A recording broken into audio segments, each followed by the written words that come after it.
السلام علیکم ورحمۃ اللہ وبرکاتہ۔ امید کرتا ہوں کہ آپ حضرات خیریت سے ہوں گے۔ ناظرین، اقامت کا جواب دینا کیسا ہے؟ تو چلیے اس کی جانکاری کے لیے آپ حضرات کے سامنے جامعہ علوم اسلامیہ کا فتویٰ پیش کیا جائے گا۔ فتویٰ دیکھنے سے پہلے آپ سے چھوٹی سی گزارش ہے کہ ویڈیو کو زیادہ سے زیادہ شیئر کر دیجیے گا اور چینل کو بھی سبسکرائب کر لیجیے گا۔ تو چلیے فتویٰ دیکھ لیتے ہیں۔ چنانچہ کسی سائل نے جامعہ علوم اسلامیہ سے سوال کیا ہے، اقامت کا جواب دینا کیسا ہے؟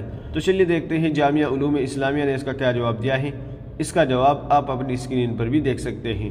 بسم اللہ الرحمن الرحیم۔ اقامت کا جواب بھی مستحب ہے۔ جس طریقے سے اذان کا جواب دیا جاتا ہے اسی طریقے سے اقامت کا جواب ہے، اور قد قامت الصلاۃ کا جواب اقامہ اللہ و ادامہ سے دینا چاہیے۔ فقط واللہ عالم، دارالفتہ جامعہ علوم اسلامیہ، علامہ محمد یوسف بن نوری، ٹاؤن۔ ناظرین، امید ہے کہ مسئلہ آپ کی سمجھ میں آ گیا ہوگا۔ ویڈیو کو زیادہ سے زیادہ شیئر کر دیجیے گا۔ تو چلیے پھر ملتے ہیں کسی دوسری ویڈیو میں۔ السلام علیکم ورحمۃ اللہ وبرکاتہ۔